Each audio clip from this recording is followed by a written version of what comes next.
हमने एक केस किया जिसमें बॉलीवुड एक्ट्रेस थी, उनका बहुत हैवी वैल्यू की साड़ियाँ चोरी हुई थी। The value was 1.5 crore. 1.5 crore की साड़ियों के लिए उन्होंने आपको हायर किया टू फाइंड आउट कि चोर कौन है। यस तो हमारे पास आए, मुझे बताया मेरी इमोशनल वैल्यू अटैच्ड है, हमारे घर में 3 लोग हैं, इन लोगों में से कोई एक इन्वॉल्व हो सकता है। एक हमें हस्बैंड ने अप्रोच किया। हस्बैंड जो था वो अपर मिडिल क्लास था बेसिकली। उसका जो वाइफ थी, अचानक ही ना उसका बिहेवियर चेंज हो गया। She has started looking very beautiful, नए नए कपड़े खरीदना शुरू कर दिया है और जो ना ब्रांडेड आइटम्स बड़ा खरीद रही है। और कहते हैं कि मेरा तो इतना पोटेंशियल नहीं कि मैं इतनी एक्सपेंसिव चीजें उसको बाय कर सकूं। तो हमने 2 दिनों तक फॉलो करके देखा कि उसके हाथ में इस टाइम एक बैग था। बैग में हमें लग रहा था कि गिफ्ट्स हैं कुछ। और फिर उसके पीछे पीछे एक आदमी आया। ये जो पर्सन होटल में चेक इन किया था, ये पर्सन हमारे क्लाइंट का ही और इतना ह्यूज थेफ्ट था, चोरों ने अपने मार्केटिंग एग्जीक्यूटिव रख लिए और मार्केटिंग एग्जीक्यूटिव उन्हीं का ओरिजिनल चश्मा उन्हीं के डीलर्स को जाके, जिनको चश्मा 10,000 रुपए चश्मा का 7,000 में बेचते थे, तो वो उन्हीं डीलर्स को 3500 में चश्मा बेचना शुरू कर दिया।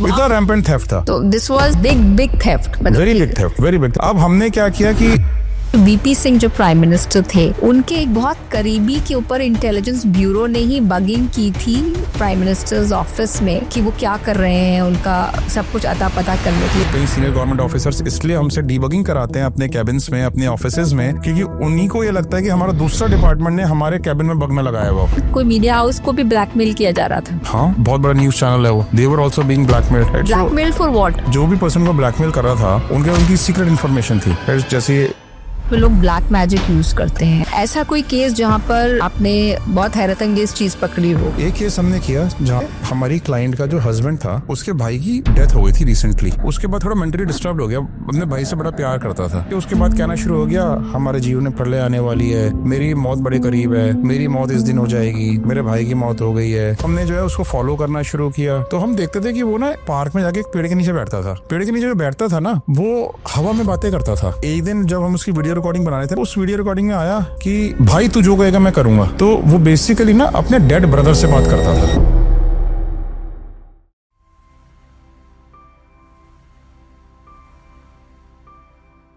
तो जासूसी की दुनिया पर बातचीत करने के लिए आज मेरे साथ एक बहुत खास मेहमान है, नमन जैन फ्रॉम स्लूथ्स इंडिया डिटेक्टिव्स, जो कि इंडिया के टॉप प्राइवेट डिटेक्टिव हैं। बहुत बहुत स्वागत है आपका नमन, 1 to 1 विद रिचा पॉडकास्ट में। You're welcome, Richa. Naman, France के म्यूजियम से जिस तरह से 100 मिलियन से ज्यादा के ज्वेल्स चोरी हो गए दिन दहाड़े, उसके बाद ये पूरा मामला बहुत सुर्खियों में आया है कि कैसे लोग दिन दहाड़े इस तरह की बड़ी चोरियां करते हैं। आपके इस लंबे अनुभव में हमें कुछ ऐसा केस बताइए जो वाकई चौंकाने वाला हो, जहां पर जब पड़ते खुली तो कुछ का कुछ हो गया।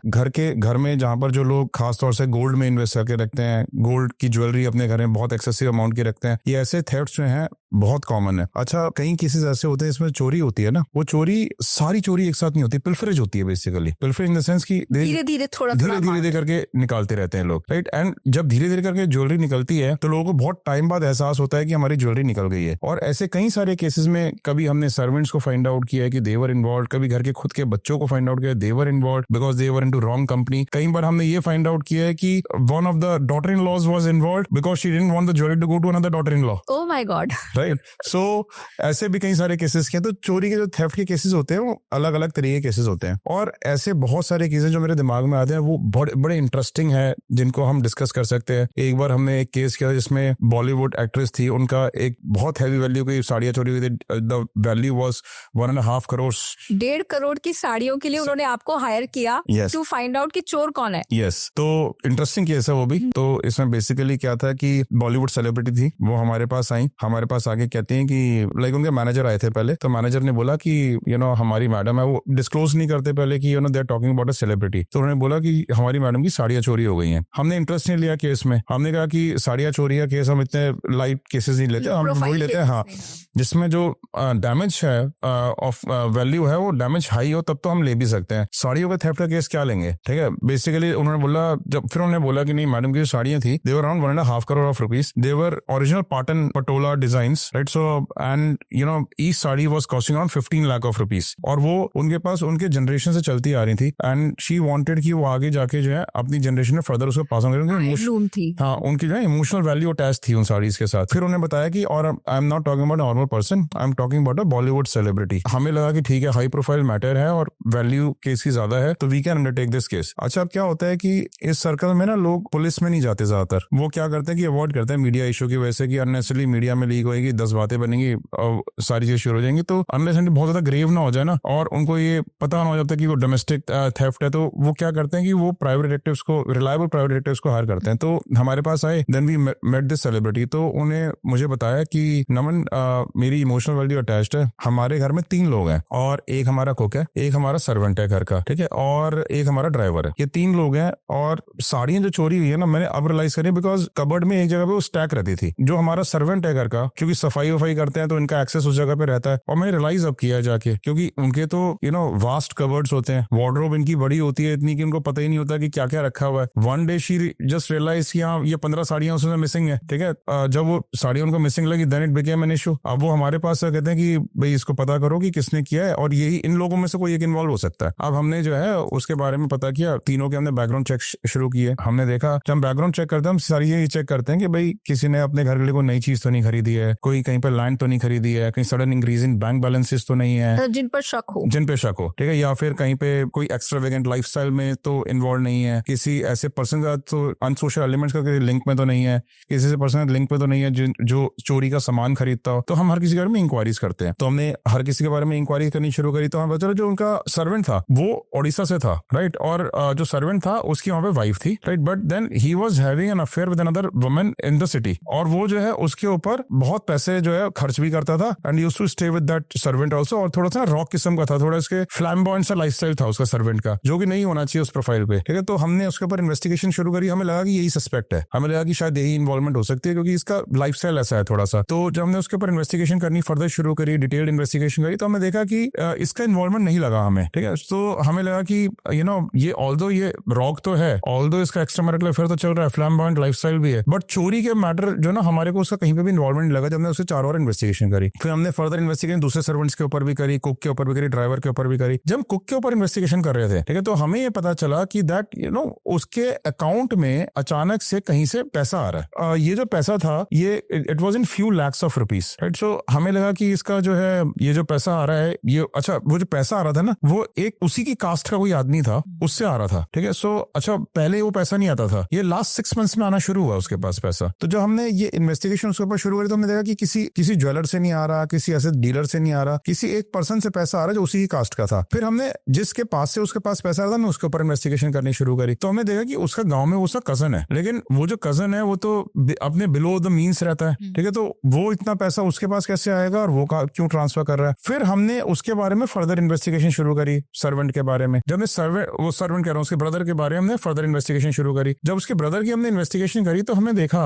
कि that he is maintaining relationship with one of the sari dealers in Surat, ठीक है. तो जब हमें लगा कि ये साड़ी डीलर का इसका क्या रिलेशनशिप हो सकता है, तो बिजनेस रिलेशनशिप और पर्सनल रिलेशनशिप. अब वो हमें नहीं पता था कि पर्सनल है बिजनेस है, ऑब्वियसली, क्योंकि हमें तो पता है कि हाँ रिलेशनशिप है, ठीक है. अब ये नहीं पता किस तरीके का रिलेशनशिप है, वो तो हमें पता करना था. फिर हम लोग उस साड़ी डीलर के पास गए, सूरत का जब हमें एड्रेस मिल गया. जब हम साड़ी डीलर के पास गए, तो हमने देखा कि हमने उससे बात करी. हमने देखा कि भाई वो साड़ी हर किस्म की साड़ियां रखता है वहां पे, और उसके पास पुरानी एंटीक साड़ियां भी हैं, नई साड़ियां भी हैं. He was dealing in that those kind of things. फिर हमने क्या किया कि अगली बार हमने उसके बारे में रिसर्च कर ली साड़ी डीलर के बारे में, तो हमने एक अपनी फीमेल अंडरकवर एजेंट को भेजा उससे साड़ियां खरीदने के लिए. और फीमेल अंडरकवर एजेंट ने जाके उसको बोला कि भाई मुझे तो ओरिजिनल पाटन पटोला की साड़ियां ही चाहिए. तो उसने बोला कि मैम ये जो साड़ियां है ना बड़ी एक्सपेंसिव होती हैं, ठीक है. तो उसने कहा कि कोई दिक्कत नहीं है, मैं एक्सपेंसिव साड़ियां ही खरीदनी है मुझे. तो उसने क्या किया कि मैम आपको कल आना पड़ेगा, मैंने कहीं पे रखी हुई है, गोडाउन से मंगानी पड़ेंगी. हमने कहा, उसने कहा ठीक है कल आ जाएंगे हम लोग. तो फीमेल अंडरकवर एजेंट, वो भी high profile female undercover agent दिखाते हैं अपने आप को, that they very high profile. अगले दिन जो साड़ी डीलर था हमारे ट्रैप में आ गया. उसने साड़ियां लाके दिखाई और हमारी क्लाइंट वाली सारी साड़ियां लाके दिखा दी उसने कि ये मेरे पास ये डिजाइन है, ये डिजाइन. हमने स्पाई कैमरा से सारी रिकॉर्डिंग्स बना ली. अच्छा, क्लाइंट के पास तो उसकी फोटोग्राफ नहीं थी और हम भी श्योर नहीं थे कि वही साड़ियां हैं उस टाइम पे. फिर हमने जो स्पाई कैमरा से उन साड़ियों की रिकॉर्डिंग बनाई, ठीक है, वो हमने क्लाइंट को भेजी वहीं से कि क्या ये साड़ियां आपकी. तो उन्होंने बोला हाँ ये मेरी साड़ियां हैं, ठीक है. तो हमने उसी टाइम पे अगले दिन दोबारा से डील करने के बहाने से वहां पे हम लोग गए, ठीक है. वहां की लोकल पुलिस को हमने बुला लिया. लोकल पुलिस को बुला के उसको हमने वहीं पर थाने में ले गए, उसको डिटेन कराया. जब उसकी डिटेंशन कराई, डिटेंशन में उसने बताया कि उसने किससे खरीदी. ऑब्वियसली उसके भाई का नाम आना था, भाई को वहां पे पुलिस ने उसके भाई को बुलाया एंड देन फाइनली सारी साड़ियाँ 1.5 करोड़ की रिकवर हो सारी 1.5 करोड़ की साड़ियाँ रिकवर हो गई। ओके, और इस पूरे काम में आपको कितना टाइम लगा? Approximately a month. या ओके, मैंने सुना है कि आपने एक ऐसे ब्रांड के लिए भी, आप बहुत सारे लोगों के लिए काम कर चुके हैं ब्रांड्स के लिए, कि आपने चश्मे की चोरी का भी एक बड़ा दिलचस्प केस सॉल्व किया था। चश्मा जो कि देखने में शायद उतना एक्सपेंसिव न लगे, लेकिन उसकी चोरी बड़ी इंटरेस्टिंग केस थी। नहीं, it's a very expensive brand, international brand है। तो हमने उसका चोरी का केस हैंडल किया था, जिसमें क्या था कि जो चश्मे की वैल्यू है, लीस्ट वैल्यू भी 10,000 रुपए का है चश्मा उसका, गॉगल्स की सनशेड्स। हाँ, सनशेड्स की। तो लीस्ट भी उसका 10,000 रुपीज की वैल्यू रखती है। Let's call this company XYZ, ठीक है। तो XYZ की जो कंपनी है, ये जो कंपनी है, इसका मिनिमम चश्मा 10,000 रुपए का है। अब क्या है कि इनका जो प्लांट है उसमें इतना थेफ्ट रैम्पेंट था, इतना रैम्पेंट था कि जिस सिटी में वो उनका प्लांट था ना, उस सिटी में रिक्शा वाला भी उनका चश्मा पहन के घूमता था, ओरिजिनल चश्मा, ठीक है। I am not talking about a duplicate thing, right. So XYZ चश्मा वो ओरिजिनल पहन के घूम रहा है। अब 10,000 का चश्मा एक रिक्शा वाला पहन के घूम रहा है, ओरिजिनल, राइट। एंड जब हमने इन्वेस्टिगेशन वहां पे जाके करी, अच्छा उनको पहले से किसी ने नॉलेज दी थी कि भाई आपका जो चश्मा है वो मार्केट में बिक रहा है ओरिजिनल। अब वो हमारे पास आए, जब हमने जाके अपनी इनिशियल इन्वेस्टिगेशन शुरू करी तो हमें पता लगा कि बाहर आउट मार्केट में वो चश्मा सिर्फ 200 रुपए में अवेलेबल है, ओनली इन 200 रुपीज। 10,000 रुपए चश्मा ओनली इन 200 रुपीज। इसलिए हर रिक्शा वाला उसको पहन के घूम रहा था वहां पे, राइट। एंड और इतना ह्यूज थेफ्ट था कि चोरों ने अपने मार्केटिंग एग्जीक्यूटिव रख लिए, और मार्केटिंग एग्जीक्यूटिव उन्हीं का ओरिजिनल चश्मा उन्हीं के डीलर्स को जाके, जिनको चश्मा 10,000 रुपए चश्मा का 7,000 में बेचते थे, तो वो उन्हीं डीलर्स को 3500 में चश्मा बेचना शुरू कर दिया। इतना रैम्पेंट थेफ्ट था। अब हमने क्या किया कि हमें पूरे थेफ्ट को, इसको नेक्सस को एबॉलिश करना था। तो हमने क्या किया, अपने अंडरकवर एजेंट्स को उस कंपनी में लगाया। अंडरकवर एजेंट्स क्या होते हैं? बेसिकली हमारे आदमी हमारी क्लाइंट की कंपनी में काम करते हैं, उनका आदमी बनके, right. So they join as casual labourers, they join as POs, they join as workers. तो वो लोग क्या करते हैं कि इन बाकी सारे लोगों से ना, under some protect they join in, बाकी सारे लोग जो सराउंडिंग में होते हैं उनसे धीरे धीरे अपनी दोस्ती डेवलप करते हैं। Slowly and gradually they get close to these people. But और वो सारे काम करते हैं जो बाकी सारे लोग कर रहे होते हैं, उनके घर के काम भी करते हैं, उनका कॉन्फिडेंस भी गेन करते हैं, उनका फ्रेंडशिप भी, घर भी जाते हैं। तो हमने ऐसे अंडरकवर एजेंट्स को अंदर लगाया। अब अंडरकवर एजेंट्स जो हैं वो सारी इन्फॉर्मेशन को धीरे धीरे, जब उनकी कॉन्फिडेंस गेन हो गया तो मिलनी शुरू हो गई। सारी की सारी कैजुअल लेबर चश्मे के चोरी के केस में इन्वॉल्व थी, और लोग साइकिल की गद्दी के नीचे लेकर आते थे। अच्छा क्या करते थे कि वो ना फ्रेम अलग से लाते थे चश्मे का, जो अंदर के ग्लासेस हैं वो अलग से लाते थे, साइड की जो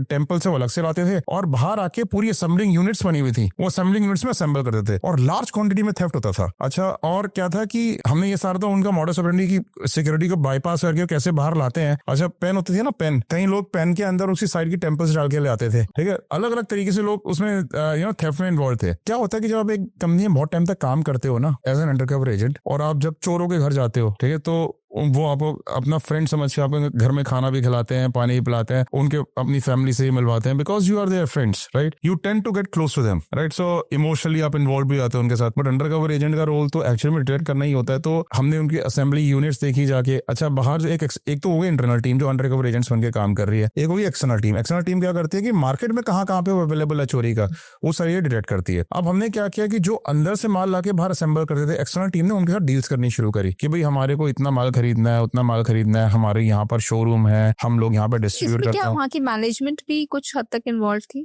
मैनेजमेंट की इन्वॉल्वमेंट नहीं थी उसमें। हाँ, उसमें जो है, और इसमें जो है सिर्फ लेबर की ज्यादा इन्वॉल्वमेंट थी। मैनेजमेंट मतलब junior management you can say can be involve, junior level people, but not senior management was involve. अब हमने जब उनके साथ डील्स करनी शुरू करी, at one particular point of time जब हमें ये पता चल गया कि कौन कौन इस चोरी में अंदर इन्वॉल्व है अंडरकवर एजेंट्स के थ्रू, और ये पता चल गया कहाँ पे ये चीजें असेंबल हो रही है, हमने लाइव रेड्स कराई वहाँ पे, उन लोगों को एप्रीहेंड कराया, कई सारे लोग उस चोरी में पकड़े गए, right. And then the whole casual labour from that company was removed, और they brought with robust systems कि उसको कैसे, कितने लोग होंगे जिनको हटाया गया होगा? More than 300 people. तो this was big theft, very big theft, very big theft. ऐसे बहुत सारे थेफ्ट होते हैं, जैसे जिंक की चोरी का केस करा हुआ है हमने, कोल की चोरी के केसेस होते हैं। लाइक अभी मुझे याद है कोल की चोरी का हमने केस किया था एक सीमेंट मैन्युफैक्चरिंग कंपनी के लिए। तो उनका एक पर्टिकुलर स्टेट में अपना एक बहुत बड़ा प्लांट है। अब उसमें क्या है कि उनकी ना अपना एक प्राइवेट रेलवे स्टेशन है जहाँ पे उनकी सिर्फ माल उनका अनलोड होता है, लार्ज क्वांटिटी में कोल आता है। अब ये जो कोल है दिन के डेली के 60 से 70 ट्रक्स लोड होके उनके प्लांट पर जाते हैं, इस रेलवे स्टेशन से उनके प्लांट तक। ये डिस्टेंस है प्लांट से वहां तक का, वो अप्रोक्सीमेटली 50 टू 60 किलोमीटर का डिस्टेंस है। अब ये 50 टू 60 किलोमीटर का जो डिस्टेंस सारा जंगल का रास्ता है। अब ट्रक ड्राइवर्स क्या करते हैं कि जंगल के रास्ते में से रात के वक्त दिन के वक्त आपका सामान जाता है, उस रास्ते पे सिर्फ एक एक ट्रक एक एक बार में जा रहा होता है, कोई बिल्कुल सुनसान रास्ता होता है। ऐसे रास्ते पे फॉलो करना भी किसी को is a very difficult task, right. So अंधेरे में आप किसी को फॉलो कर रहे हो तो chances of exposure very very high. But हमारी टीम उनको दिन रात फॉलो करती है, टीम को बार बार एक्सचेंज करना पड़ता था कि they do not gate exposed. और रैंडमली हम ट्रक्स को फॉलो करते थे, सारे ट्रक्स को 60-70-80 ट्रक्स को डेली फॉलो करना is not possible, right. You would need a huge man power for the same, ठीक है। तो हम लोग रैंडमली सेलेक्ट करते थे, दिन में 10 ट्रक्स का सैंपल लेते थे रोज और उन 10 ट्रक्स को फॉलो करते थे। जब उन ट्रक्स को फॉलो करते थे जंगल के रास्ते से जाते थे, कितने ट्रक्स हमने ऐसे डिस्कवर किए जो उनके प्लांट पे पहुंचे ही नहीं, उनके कंप्यूटर के प्लांट पे जाके अनलोड हो गए और हमने उनके पूरे वीडियोस बनाए। तेल की चोरी का थेफ्ट, हमने एक रिफाइनरी के लिए काम किया। वो रिफाइनरी अपने जो है उनकी ना ट्रेन में वो रेक्स भेजते हैं, रेक्स में अपना ऑयल भेजते हैं। ऑयल जो है एक बार में 70,000 लीटर ऑयल आता है एक रेक में। अब वो जब भी वो पहुंचती है उनके वो ट्रेन पहुंचती है एक पर्टिकुलर डेस्टिनेशन पे रिफाइनरी से, तो 20,000 लीटर रास्ते में चोरी होता है, 50,000 लीटर रह जाता है, ठीक है। अब वो आता है सारा ट्रेन में और सील्ड होता है, वहां से सील लगा के भेजते हैं और यहाँ पे भी सील होता है, तो सील इंटैक्ट होती है। तो उनको ये पता करना था कि चोरी कैसे हुई। तो हमने एक बार ऐसा हुआ था कि हमने ट्रेन में अपने आदमियों को, ठीक है, हेल्पर बना के उस ट्रेन में भेजा था। वो ट्रेन की बोगी में रात को आए उनके साथ। अब ट्रेन की बोगी में जब वो आए तो रात में एक जगह पे ट्रेन रुकी जंगलों के बीच में, वहां पे ट्रेन रुकी, बिल्कुल गुप अंधेरा था, लेकिन वहां पे नाइट विजन कैमरास होते हैं। तो नाइट विजन कैमरास से उन्होंने वीडियोस बनाई, पूरा माफिया इन्वॉल्व था। उनके पास पूरी डुप्लीकेट सील्स थी, सील को तोड़ा गया, ऑयल निकाला गया, अंडरग्राउंड पाइपिंग लगा रखी थी जंगलों में, पाइप लगाते थे और अंदर टैंकर, जंगलों में अंदर टैंकर लगे हुए थे और अंदर जाके पाइप से चोरी करके टैंकर में लोड करते थे, फिर सील को इंटैक्ट करते थे और सील को इंटैक्ट करके फिर ट्रेन आगे बढ़ती थी। पूरा रेलवे का भी सिस्टम, ट्रेन का ड्राइवर वगैरह सब इन्वॉल्व थे उसमें और लार्ज क्वांटिटी का थेफ्ट था वो भी। उसके हमने सारे वीडियोस बना के दिए। तो ऐसे थेफ्ट्स ना बड़े कॉमन और बड़े रैम्पेंट है, कॉर्पोरेट वर्ल्ड में भी और पर्सनल वर्ल्ड में भी। एक सोने की ईंट का केस आप मुझे बता रहे थे कि कैसे एक केस में वहाँ ईंटें बरामद हुई। नहीं, ईंटें बरामद नहीं हुई। एक्चुअली में क्या था, वो केस था कि जिसमें हमारा क्लाइंट जो था उन्होंने अपनी इन्वेस्टमेंट रखने के लिए, ठीक है, लोग क्या करते हैं कि 2 नंबर का पैसा जब होता है ना तो उसको गोल्ड में इन्वेस्ट करके रख देते हैं। तो अदरवाइज तो आप बुलियन ट्रेडर्स ही बाय कर सकते हैं सोने का जो बिस्किट होता है 1 किलो का, अदरवाइज आम आदमी उसको बाय नहीं कर सकता। उन्होंने 10 किलो की जो है 10 किलो की 1-1 किलो की ईंट बाय करके रख ली, अपने कबर्ड में रखी हुई थी। कबर्ड में से एक दिन उन्होंने रियलाइज किया कि उनकी जो है उसमें 4 ईंटें बचे, 6 ईंटें चोरी हो गई, मतलब 6 किलो सोना चोरी हो गया, राइट। अब 6 किलो उन्होंने रियलाइज ही नहीं किया था with the course of time. उनकी जो वाइफ थी, ठीक है, वो घर में इंटरेस्ट नहीं थी because she was more towards spiritualism, ठीक है, वो पूरी तरीके से स्पिरिचुअलिज्म में चली गई थी, ठीक है। तो वो बेसिकली अकेले थे घर में एक तरीके से, बच्चे भी उनके बाहर रहते थे, पढ़ने गए हुए थे बाहर, तो he used to stay alone at house. अब उनको जो है ये शक हुआ कि भाई घर में आता कौन है, और अगर किसी कोई बाहर से अगर चोर आया होता तो सारी ईंटें चुरा लेता, ये 6 ईंटें क्यों चुराता। वहाँ कितनी ईंटें थी? 10 टोटल। ओके, 10 में से 6 गायब, जिसमें 6 गायब थी, 1-1 किलो की, 6 किलो सोना गायब था। अब उन्होंने जो है वो उसके ऊपर अपनी इंटरनली अपनी खुद इन्वेस्टिगेशन करनी शुरू करी कि कौन हो सकता है कौन नहीं हो सकता। तो उन्होंने ये अंदाजा लगाया कि हमारे रिलेटिव्स भी आके रुके थे घर में। वो रिलेटिव्स भी जो है उनका नेचर कैरेक्टर जो था ना पहले का, वो इतना साउंड नहीं था, और घर का जो सर्वेंट था, सर्वेंट भी इन्वॉल्व हो सकता है। अब उन्होंने अपने लेवल पे क्या किया कि अपने लिंक के थ्रू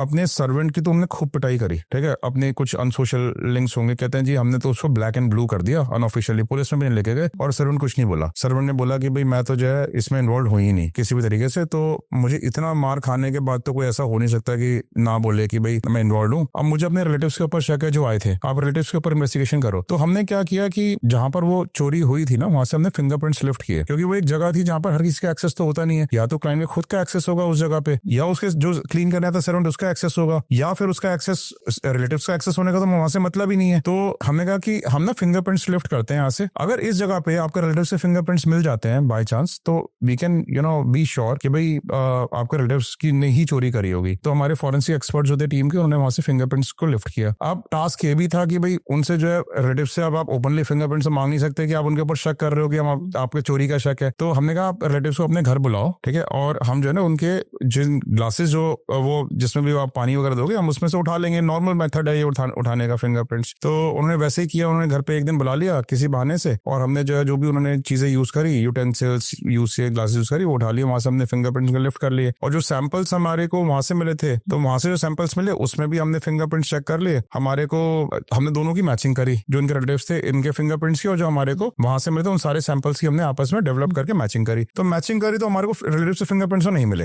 राइट। फिर हमने क्या किया कि हमारे को लेकिन सर्वेंट से फिंगरप्रिंट्स वहां से मिले, ठीक है। तो लेकिन सर्वेंट को तो ऑलरेडी मार के कहते हैं जी हमने इतना मारा था कि बस उसका जो ना प्राणी निकलने बाकी रह गए थे, इतना मारा था हमने, फिर भी उसने एडमिट नहीं किया। तो हमने कहा कि आप ना एक काम करते हैं, क्योंकि फिंगरप्रिंट्स इन दो लोगों से किसी ऊपर शक तो है नहीं, और अल्टीमेटली अब रहा हमारे पास सर्वेंट ही जाता है रिलेटिव से फिंगरप्रिंट्स। ऑल्दो हमने रिलेटिव्स के ऊपर काफी इन्वेस्टिगेशंस करी कि उन्होंने अपने घर के लिए कोई नया तो नहीं खरीदा है, किसी ज्वेलर के साथ टच में तो नहीं थे, या कोई चीज नई तो नहीं बेची है उन्होंने, कोई लैंड वगैरह तो नहीं खरीदी है। तो उस तरीके से हम उनके साथ टच में थे, राइट। मतलब इन्वेस्टिगेशन हमने करी, बट ऐसा कुछ हमें लगा नहीं। फिर हमने क्या किया, उनको बोला कि आप अपने नौकर को ना एक काम करो, एक मोबाइल फोन दे दो अपनी साइड से। हमने उसे उनकी जो किचन थी जहाँ पे वो काम करता था उसमें सारे हम बगिंग कर दी। और वो इतनी मार खाने के बाद भी वो काम कर रहा था वहां, वो काम कर रहा था क्योंकि उसको ये लगता था कि अगर मैं छोड़ के गया तो और मेरे ऊपर इल्जाम आ जाएगा। ओके। जब भी आपको पता है, जब भी कोई डोमेस्टिक थीफ होता है ना, वो कभी भी इमीडिएटली जॉब छोड़ के नहीं जाता, ठीक है। वो जानबूझ के वहां पे काम करता है, ठीक है, ताकि उसके ऊपर शक ना है। अब हमने जब उसके ऊपर इन्वेस्टिगेशन, हमने कहा कि उसको एक फोन गिफ्ट कर दो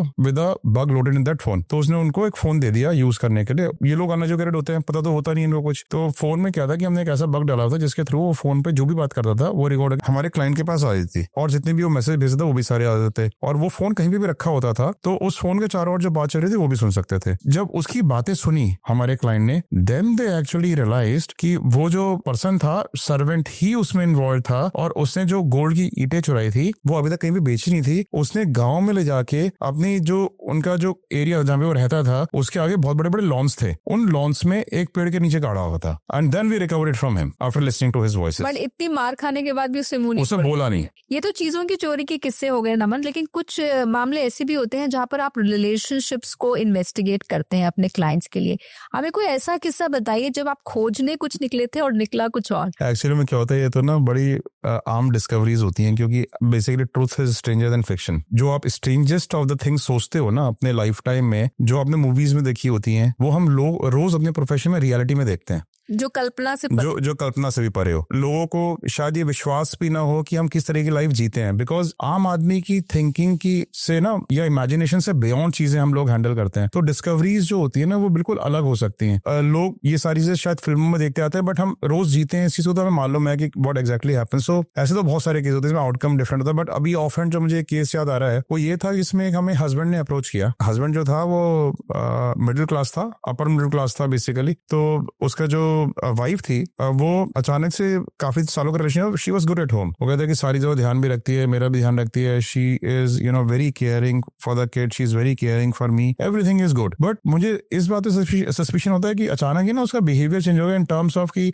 she has started looking very beautiful, नए नए कपड़े खरीदना शुरू कर दिया है। She has started she wears a lot of makeup now, और जो कपड़े हैं और जो ना ब्रांडेड आइटम्स बड़ा खरीद रही है। लुई विटॉन का बैग खरीद लिया उसने, ठीक है, राडो की वॉच खरीद के लाई है, ओमेगा की वॉच खरीद के लाई है, और कहते हैं कि मेरा तो इतना पोटेंशियल नहीं कि मैं इतनी एक्सपेंसिव चीजें उसको बाय कर सकूं। कभी कोई ज्वेलरी खरीद रही है, मैंने उससे पूछा भी, कभी सोरोस्की का एक बहुत बड़ा सेट लेके आई है, शक था कि कोई इनको गिफ्ट कर रहा है। हाँ। तो बेसिकली मैंने उससे पूछा कि भाई इतनी सारी तो मेरे पास आ कैसे रही है। तो उसने बोला कि मैं ना बहुत हाई प्रोफाइल किटीज में जाती हूँ, और जो मेरी फ्रेंड्स मुझे बड़ा लाइक करती हैं, और जो किटी पार्टीज है उससे मेरी फ्रेंड्स मुझे सारी चीजें गिफ्ट करती हैं। तो हमने कहते हैं कि लेकिन मेरा इस बात पे विश्वास नहीं है, कोई भी ऐसे किसी को क्यों गिफ्ट करेगा इतनी महंगी चीजें। कहते हैं कि मुझे इस स्टोरी में विश्वास नहीं है, बट वो शी इज वेरी कन्विंसिंग। वो मेरी कसम भी खा लेती है कि नहीं, वो मेरी फ्रेंड्स ही मुझे गिफ्ट करती हैं, they are very high profile, और उनको इन चीजों से कोई मतलब नहीं, इन चीजों से कोई फर्क नहीं पड़ता है उनके लिए। तो there is nothing, there is just a dust for them, right, जो मुझे वो देती हैं। तो विश्वास हमें भी नहीं हो उसकी कि ऐसे कोई क्यों देगा किसी को भी। तो हमने उसकी वाइफ को फॉलो करना शुरू किया। अच्छा, ये ना मीडियोकर फैमिली थी, बहुत ज्यादा मॉडर्न फैमिली नहीं थी, बट क्या घर से बड़े सिंपल प्लेन कपड़े पहन के निकलती थी, बट जाती थी बाहर 5 स्टार होटल में, अपने कपड़े उनकी एकदम मॉडर्न ड्रेसेस पहनना शुरू कर देती, अपनी ज्वेलरी, अपने बैग्स पहनना शुरू कर देती थी। And she used to go at some places, वहां पे किटी पार्टीज चल रही होती थी। तो किटी पार्टीज में आपको पता पब्लिक प्लेसेस पे करती हैं सारी females kitty parties 5 star hotels में। तो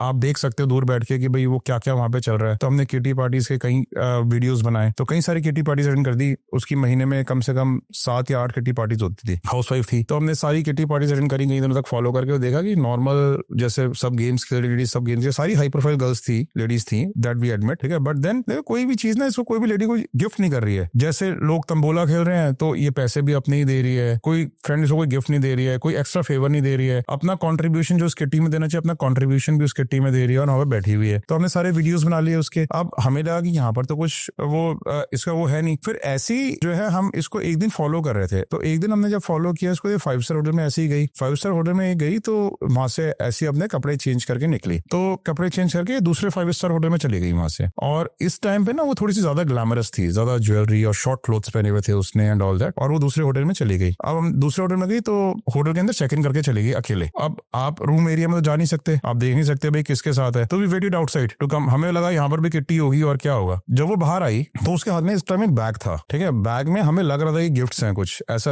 आपको देखने से अंदाजा हो जाता है। और फिर उसके पीछे पीछे एक आदमी आया, ठीक है, जब वो आदमी आया हमने उनके आदमी जब बाहर आया तो उसके जो ना उसने आके अपनी गाड़ी में आया वो, और गाड़ी में आके उसने ड्राइवर की साइड वाली सीट उसका गेट खोला उसके लेडी के लिए, वो अपना बैग लेके उसमें बैठी और दूसरी साइड से जाके उसमें बैठ गया। होटल से बाहर निकलते होंगे सारे वीडियोस बना लिए और गाड़ी में बैठते वीडियोस बना लिए। हमने वो वीडियोस जो है अपने क्लाइंट को प्रेजेंट किए, तो ये पता चला कि ये जो पर्सन होटल में चेक इन किया था ये पर्सन हमारे क्लाइंट का ही अपना बॉस था। मतलब बॉस के साथ उनकी वाइफ का अफेयर। हाँ, और वो सारे गिफ्ट्स एक्चुअली में उसकी फ्रेंड्स थी, उसका बॉस उसको देता था। तो उसके बाद फिर उनकी वेडिंग मैरिज का क्या हुआ, टूट गई? एक्चुअली में क्या होता है कि once we have discovered the things and submitted to our clients, we do not interfere much into their lives. ठीक है, हम नहीं पूछते उनसे कि क्या हुआ क्या नहीं हुआ, because you know unnecessarily we do not want to hurt them on the things, right. So अगर कोई क्लाइंट हमें खुद ही आके बताए that's a different thing. Okay बहुत चौंकाने वाले ऐसे बहुत सारे केसेस रहे होंगे, लेकिन अगर हम कॉर्पोरेट वर्ल्ड की बात करें, क्योंकि कॉर्पोरेट वर्ल्ड में भी जासूसी बहुत बड़े स्तर पर होती है, आप कोई ऐसा केस शेयर करना चाहेंगे जहां पर जो अनइमेजिनेबल थेफ्ट या चोरी हो रही थी या ब्लैकमेल हो रहा था, क्योंकि आजकल ब्लैकमेल भी बहुत होता है। देखो मैं आपको एक बात बताता हूँ, corporate blackmail has become very prominent and very common these days. ठीक है, क्या होता है कि कॉर्पोरेट्स ना बहुत सफर कर रहे हैं, जैसे इंडिविजुअल सफर कर रहे हैं ना कि भाई किसी ने वीडियोस बना ली, पिक्चर्स बना ली, ऐसे कॉर्पोरेट्स भी बड़ा ब्लैकमेलिंग से सफर कर रहे हैं। और आजकल तो ह्यूज रैकेट्स बन गए हैं जो कॉर्पोरेट्स को ब्लैकमेल करते हैं। इसमें लॉयर्स भी इन्वॉल्व होते हैं, you know various government department के लोग भी इन्वॉल्व होते हैं, खुद के एक्स एम्प्लॉयज भी इन्वॉल्व होते हैं, कई बार एनजीओज होते हैं, कुछ ऐसे अनस्क्रपलस एनजीओज होते हैं जो ब्लैकमेल करते हैं, आरटीआई एक्टिविस्ट होते हैं जो कॉर्पोरेट्स को ब्लैकमेल करते हैं, पुलिस वाले भी होते हैं, पुलिस वालों को भी इन्वॉल्व होता है उसमें, right. So basically it has become an industry to blackmail corporates these days. मैं आपको एक बात बताऊं, सिर्फ ब्लैकमेलिंग जो हो रही है ना आज की डेट में, वो आम कॉर्पोरेट्स की नहीं हो रही, इवन न्यूज चैनल्स तक के केसेस हमने सॉल्व किए हैं जो they were being blackmailed, print media के they were being blackmailed, media organisation को ब्लैकमेल किया जाए। Yes right. सो ऐसे कितने सारे केसेस हैं आपके हाथ, किसी भी कंपनी, आपको अगर इंडिया में बिजनेस चलाना है, राइट, इंडिया में बिजनेस चलाने के लिए आपका कहीं ना कहीं कोई ना कोई तो लूप होल आपकी जिंदगी में होता ही है, आपके बिजनेस में लूप होल होता ही है। आप कोई आपके उस लूप होल को पढ़ के आपको अगर ब्लैकमेल करना शुरू कर दे, ठीक है, तो अच्छा। और कई बार क्या होता है कि लूप होल ना होते भी न्यूसेंस क्रिएट कर देते हैं। न्यूसेंस कैसे क्रिएट करते हैं? न्यूसेंस क्रिएट करते हैं कि by filing frivolous and false complaints against them in various departments. SEBI में कंप्लेंट डाल देंगे, ईडी में कंप्लेंट डाल देंगे, आपकी इनकम टैक्स में कंप्लेंट डाल देंगे, जीएसटी में कंप्लेंट डाल देंगे, पीएमओ में कंप्लेंट डाल देंगे, और अलग अलग आपके यहाँ सर्वेज होने शुरू हो जाते हैं प्रेशर बनाने के लिए। न्यूसेंस वैल्यू बढ़ जाती है। न्यूसेंस वैल्यू बढ़ने के बाद क्या होता है कि ये लोग वो सोचते हैं कि हम अपना बिजनेस चलाएं या डेली के गवर्नमेंट के सर्विस को अटेंड करें, तो कई बार कितने कॉर्पोरेट्स करोड़ों रुपए की इनको पैसा भी दे देते हैं सेटल करने के लिए। तो वन सच केस, ये बड़ा सीरियस ब्लैकमेलिंग का केस था जो हमने हैंडल किया था। इसमें क्या था कि देयर इज अ कंपनी, ये जो कंपनी थी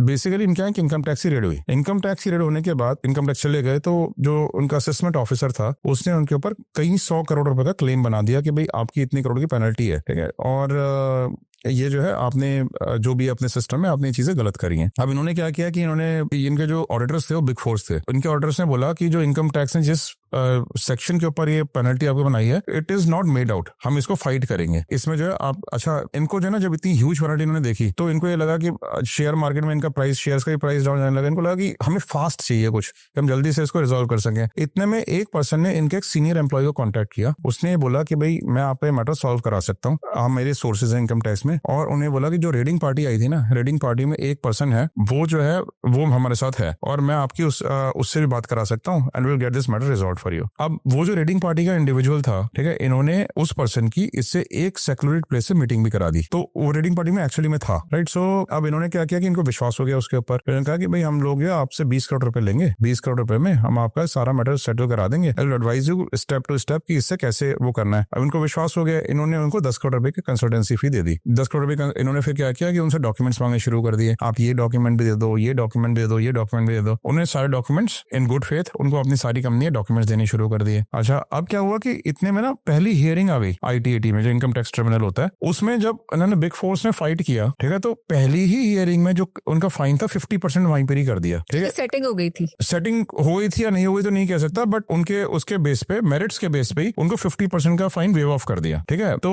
उनको ये लगा, और ये लोग सिर्फ इनसे डॉक्यूमेंट्स ही मांगे जा रहे थे, इन्होंने कुछ अपनी तरफ से कुछ किया ही नहीं, ना उनको कोई गाइड किया ना कुछ किया। इन्होंने सोचा कि यहाँ पर तो हमारा 50% तो फाइन ही वेव ऑफ हो गया, तो फिर अब हम इनसे क्यों आगे बढ़े, इनके साथ क्यों आगे बढ़े, ये तो कुछ कर भी नहीं रहे, सिर्फ डॉक्यूमेंट्स ही मांगे जा रहे हैं। उन्होंने इनको बोला कि भाई हम लोग आपके साथ आगे नहीं बढ़ना चाहते, जो हमने आपको पैसा दिया, ठीक है, वो अब कोई बात नहीं, हम आपसे वो भी वापस नहीं मांग रहे, but we will like to go ahead with हमारे जो मेन ऑडिटर्स हैं उन्हीं के साथ आगे बढ़ेंगे। इन्होंने कहा कि नहीं, हम तो जो है ऐसे नहीं छोड़ेंगे आपको, जो है बाकी 20 करोड़ में डील हुई थी, आपको 20 करोड़ रुपए देना पड़ेगा। इन्होंने 10 करोड़, उन्होंने कहा चलो ठीक है, आप 10 करोड़ रुपए लो, 20 करोड़ में डील हुई थी ना आपका और हमारा कॉन्ट्रैक्ट खत्म, ठीक है। उन्होंने उनको कॉन्ट्रैक्ट खत्म कर दिया। अब क्या होता है कि 2 महीने बाद अलग अलग जगहों पर, जैसे मैंने आपको बताया, इनके सारे इन्वेस्टर्स के पास, सारे शेयर होल्डर्स जो मेजर शेयर होल्डर्स है उनके पास, PMO में, GST में, इनकम टैक्स में, वेल ड्राफ्टेड लेटर्स में, इनके लूप होल्स के साथ, बिजनेस के लूप होल्स में कंप्लेंट्स आनी शुरू हो गई, ठीक है। इनके सर्विस होने शुरू हो गए। अब ये डिस्टर्ब हो गए कि भाई इतने सारे सर्विस दोबारा से कैसे होने शुरू हो गए, ठीक है। सो जो कंप्लेंट्स थी, उन्होंने कई डिपार्टमेंट से वो लेटर्स भी मंगाए, तो जो लेटर्स थे बड़े वेल ड्राफ्टेड लेटर्स हुआ करते थे वो। अब इनको जो है ना, इनको लगा कि ये इसमें कौन इन्वॉल्व हो सकता है, दे वर जस्ट टोटली कंफ्यूज्ड। अब इतने में क्या हुआ कि ये जो पर्सन थे, जो पहले इनको जिन्होंने 20 करोड़ रुपए लिए थे, इन्होंने दोबारा से उनको कॉन्टेक्ट किया, ठीक है, कि भाई ऐसे ऐसे लेटर्स जा रहे हैं। इनको उनके ऊपर शक हुआ थोड़ा सा ना, तो उन्होंने कॉन्टेक्ट किया कि भाई ऐसे लेटर्स जा रहे हैं। तो उन्होंने कहा जी आप हमसे आके मिलो एक जगह पे। तो जो इनका मेन पर्सन था, जो सारी ये डील कर रहा था, he was the head of this group, और इस ग्रुप में बहुत सारे लोग इन्वॉल्व थे। इस ग्रुप में चार्टर्ड अकाउंटेंट्स भी इन्वॉल्व थे, इस ग्रुप में एडवोकेट्स भी इन्वॉल्व थे, इस ग्रुप में इनकम टैक्स के कुछ एक्स ऑफिसर्स भी इन्वॉल्व थे। इतने टाइम में जो पर्सन था ना, जो इनकम टैक्स रीडिंग पार्टी थी, वो रिटायर हो गया था, ठीक है। रिटायर होके वो भी इनके ग्रुप ज्वाइन कर चुका था। इन सब ने इनको बुलाया वहां पे, एक पर्सन को बुलाया भी आप अकेले आओ, हम आपसे मिलना चाहते हैं। वो अकेले चले गए वहां पे, उनका एक सीनियर ऑफिसर, तो उनसे लेके एक रूम में बैठे, कहते जी लेटर्स हम ही डाल रहे हैं, ठीक है, और हम जो अगर आप चाहते हो कि भाई ये बंद कर दें, ओपन ब्लैकमेल, ठीक है, हमें 30 करोड़ रुपए और दे दो। 50 करोड़ रुपए उन्होंने मांगे, ठीक है, तो 30 करोड़ में इनकी सेटलमेंट हो गई, भाई 30 करोड़ रुपए और दे दो, हम 30 करोड़ रुपए देके और इसको खत्म कर देंगे। 50 करोड़ में आप समझ लो हमारा मामला सॉल्व हो गया, ठीक है, हम आपको कभी जिंदगी में डिस्टर्ब नहीं करेंगे। तो जो दूसरे ऑफिसर्स थे उन्होंने भी एश्योरेंसेस दिए, उन्होंने किसी चैनल वैनल के थ्रू इनको पैसे भिजवा दिए और मामला सेटल करने के लिए 6 महीने मामला सेटल रहा। 6 महीने के बाद फिर वो कंप्लेंट चालू हो गई इनके अगेंस्ट। शेयर मार्केट में शेयर्स ड्रास्टिकली डाउन जाने शुरू हो गए, मार्केट में इन्फॉर्मेशन फैल जाती है। फिर ये हमारे पास आए इन्वेस्टिगेशन करने। अब उनको पता लग गया कि भाई ये तो कभी रुकेगा ही नहीं है, तो ब्लैकमेल करते ही रहेंगे जिंदगी भर। तब वो हमारे पास आए, तब हमने इस केस को पूरा टेक ओवर किया। अब हमने क्या किया, हमने ना इसको स्ट्रेटेजाइज किया। हमने क्या किया, जो मेन ब्लैकमेलर था उसके ऊपर हमने इन्वेस्टिगेशन करनी शुरू करी। हम ऐसे केस में क्या करते हैं कि हम ना ब्लैकमेलर के लूपहोल्स को फाइंड आउट करते हैं। हमने उसके सारे प्रोफेशनल लाइफ में, पर्सनल लाइफ में कहाँ पे क्रिमिनल केसेस चल रहे हैं, पास्ट में किस किस को इस तरीके से ब्लैकमेल किया है, क्या उसके ब्यूरोक्रेटिक कॉन्टैक्ट्स हैं, क्या उसके पॉलिटिकल कॉन्टैक्ट्स हैं, क्या उसके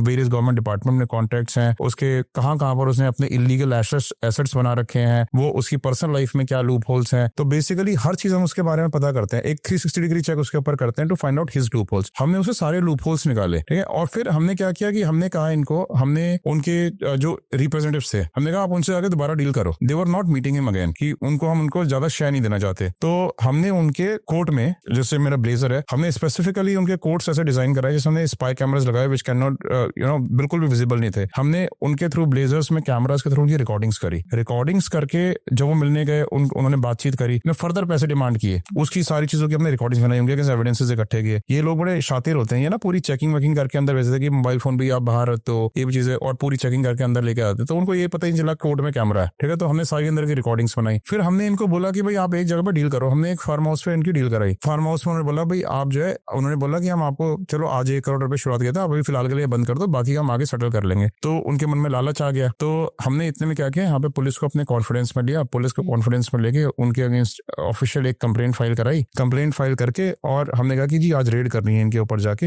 हमने 1 करोड़ रुपए देते हुए लाइव उसके ऊपर रेड करा दी, और रेड करा के उसको वहां ब्लैकमेलर को उठवा दिया, ठीक है। और फिर जो है पूरा नेक्सस उनका पकड़ा गया। This is how the blackmail could be subsided. और जो पैसे गए थे वो उसका कुछ हुआ? देखो जो पैसे ऐसे ब्लैकमेलिंग में चले जाते हैं ना, प्रॉब्लम क्या होती है कि ब्लैकमेलिंग में ना आदमी ये सोचता है कि आगे के लिए मैं बच जाऊं ना, यही काफी है। कितनी रिकवरी हो पाती है, कितनी नहीं रिकवरी हो पाती है, वो इतना बड़ा मैटर नहीं होता। मैटर ये होता है कि आगे ब्लैकमेलिंग ना हो। Peace of mind. Peace of mind. जो आप मीडिया हाउस का केस बता रहे थे, नॉर्मली मीडिया के लोगों पर आरोप लगते हैं, लेकिन कोई मीडिया हाउस को भी ब्लैकमेल किया जा रहा था। हाँ, मतलब like this is one of the major newspapers of India, one of the major newspaper, regional newspapers, उनको ऐसी एक ब्लैकमेल कर रहा था, right. And another media house was similarly blackmailed.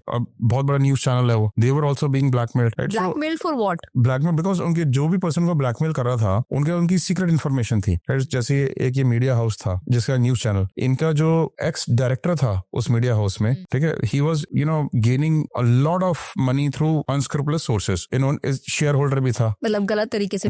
हाँ। इन्होंने जो है उसको बोला कि भाई वी आर, जो मेन बोर्ड था, बोर्ड ने कहा कि हम we are checking you out. अब उसके पास सारे सीक्रेट्स थे। अब इन सीक्रेट्स के थ्रू उसने भी ऐसे इस मीडिया हाउस से अगेंस्ट कंप्लेंट्स फाइल करनी शुरू कर दी। Then this media house came to us कि भाई आप इसके बारे में जो है हमारे को इन्वेस्टिगेशन करो। वो केस हमने हैंडल किया। जो मैं आपको बता, प्रिंट मीडिया का जो केस था वो हमने हैंडल किया। उसमें भी ऐसे, उसमें आरटीआई एक्टिविस्ट था, आरटीआई एक्टिविस्ट ने इनके लूप होल्स निकाल लिए थे, उससे अगेंस्ट हमने इन्वेस्टिगेशंस करी। तो इस तरह की इन्वेस्टिगेशंस बड़ी कॉमन है। जब हम इन्वेस्टिगेशन की बात करते हैं तो एक ब्लैक मैजिक का एंगल भी बहुत ज्यादा चर्चा में है। क्या ब्लैक मैजिक के नाम पर एक्सप्लॉयटेशन ज्यादा हो रही है या बाकी लोग ब्लैक मैजिक कर अपने इंटरेस्ट को साध रहे हैं? देखिए, आई टेल यू कि ब्लैक मैजिक के ना केसेस हमारे बहुत सारे आते हैं, जिसमें हमारे पास ऐसे केसेस भी आते हैं जिसमें लोगों के ऊपर ब्लैक मैजिक, उनको सस्पिशन है कि हो रहा है, and they are suspecting one of their relatives doing it on them, ठीक है। सो वो हमारे पास आते हैं कि भाई जो हमारा रिलेटिव है, ये पर्सन, तो वो ब्लैक मैजिक में इन्वॉल्व है भी या नहीं है। और बड़ा कॉमन रिक्वायरमेंट होती है। मैं आपको एक बात बताऊं कि मेरी जो सास है वो ब्लैक मैजिक में इन्वॉल्व है, या जो मेरी सिस्टर इन लॉ है वो ब्लैक मैजिक में इन्वॉल्व है, या मेरी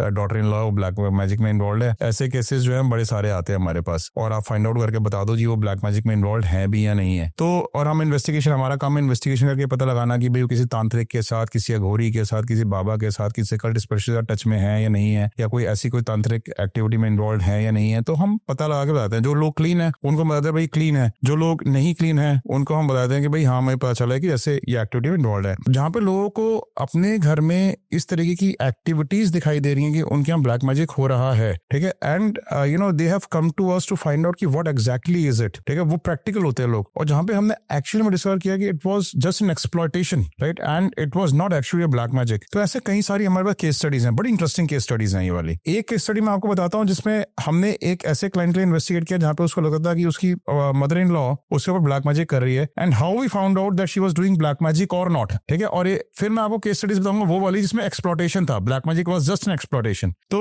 ये वाला केस है फर्स्ट, जिसमें हमने एक लेडी के कहने पे ये इन्वेस्टिगेशन करी। बिकॉज क्या था कि इस लेडी को ऐसा लगता था कि she was staying with her husband and with her brother in law and with her sister in law in the same house, और उनकी सास वहां पे थी, ठीक है। तो उनको ये लगता था कि उसके हस्बैंड उसकी पहले बड़ी केयर करता था, but now he has stopped caring for her, ठीक है। उनमें रेगुलर झगड़े होने शुरू हो गए, उनमें बहुत लव था पहले, बट अब जो है लव धीरे धीरे वैनिश होता जा रहा है, ठीक है, और अननेसेसरी झगड़े होते हैं। एंड पहले जो है वो किसी भी तरीके से अपनी वाइफ का हर जगह फेवर करता था, बट अचानक से उसने अपनी मदर का फेवर बहुत ज्यादा करना शुरू कर दिया है, और उसकी मदर अनरीजनेबल भी होती है तो भी उन्हीं की साइड लेता है। तो उसको ये लगता था कि भाई मेरी जो मदर इन लॉ है वो ब्लैक मैजिक एक्टिविटी मेरे हस्बैंड के ऊपर कर रही है। अच्छा, अब क्या सो मच सो कि उनकी फैमिली में इतना हो गया था कि वो अपने हस्बैंड का सेपरेट शिफ्ट भी हो गई थी लड़ाई झगड़ों की वजह से घर में। तो वहां पे भी जो है उसका हस्बैंड हर फ्राइडे सैटरडे संडे अपनी मदर के पास चला जाता था और वहीं पर ही रहता था, और अपनी मदर के बारे में कुछ सुन नहीं पाता था, despite of whatever wrong she was doing. और कहती है इनिशियली जो था he always used to listen to me, और वो जो है वो उसको पता था कि उसकी मदर क्या गलत कर रही है, मैं गलत कर रही हूँ, मुझे बोले, मदर गलत कर रही है उनको बोले, बट एक साइड नहीं होना चाहिए कभी। तो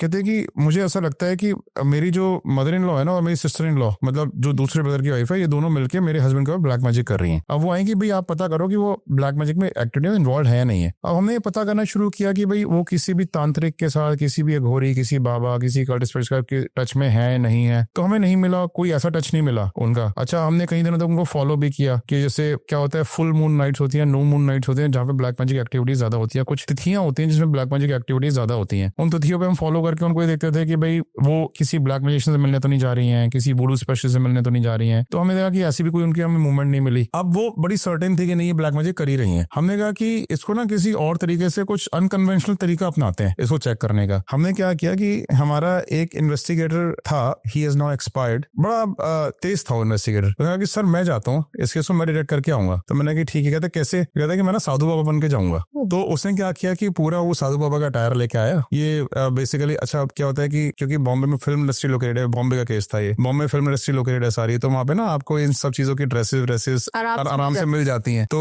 वहां से जाके अपने लिए अपना मेकअप आर्टिस्ट मेकअप वेकअप करा के आ गया, अपनी सफेद दाढ़ी लगवा के और मूंछ वूछे लगवा के आ गया, सफेद बाल लगवा के, विग लगवा के और पूरे साधु के अटायर में माला वाला पहन के ऑफिस आ गया। हमें तो लगा पहले कोई बाबा है, हमें ही पहचान में आया कि वो हमारा आदमी है। फिर वो ऑफिस में आया तो कहता कि सर देखो कैसा लगा मेरा अटायर। तो हम ही हैरान हो गए उसको देख के। कहता कि सर मैं ना उसकी अच्छा उसकी सास जो थी ना उसने बताया था कि बहुत ज्यादा साधुओं की बड़ी रिस्पेक्ट करती है। जो भी घर में साधु आता है तो खाना खिलाती है, उसको पानी पिलाती है और वो बड़े जो ना बड़े ढंग से उनसे बातें करती है। तो कहता मैं इनके साधु ही बन के जाऊंगा। वो साधु बन के उनके यहाँ पूरे अटायर में वो बात चिल्लाते चिल्लाते भीख मांगते हुए साधु बन के उनके घर में चला गया। और हुआ वही, उसके सास हो उसने घर में बुला लिया साधु को और बाबा क्या लोगे ये वो, और अपने अच्छा इनको फैमिली के बारे में तो पता ही होता है। इसने दो चार बातें ऐसी बोल दी ठीक है जिससे सास को एकदम से ट्रस्ट आ गया। अरे बाबा तो बड़े ज्ञानी है, इनको सब कुछ मालूम है इस दुनिया में, ठीक है, इन्होंने मेरी फैमिली के बारे में इतना कुछ बता दिया, ठीक है। तो एकदम से ट्रस्ट आ गया। अब जब उनने हमारे इन्वेस्टिगेटर ने बातों बातों में उनसे पूछा, कहते हैं कि तू किसी बाबा के पास जाती है, कंसल्टेशन लेती है किसी बाबा से, तेरे को बेवकूफ बना रहा है बाबा, ऐसे करके बोल दिया उसको। तो उसने बोला हाँ बाबा मैं जाती हूँ अब नहीं जाऊंगी, लेकिन उसके पास आपने बोल दिया तो आप तो बड़े पहुंचे हो, तेरा बुरा इसलिए हो रहा है कि तू उसकी लेडी के कहीं से ऐसा कर रही है, ठीक है। तो उसको सास को स्ट्रक करके कौन है वो बाबा जिसके पास जाती है, उसने बता दिया कि वो बाबा तो यहाँ पे रहता है और ये बाबा है, ठीक है।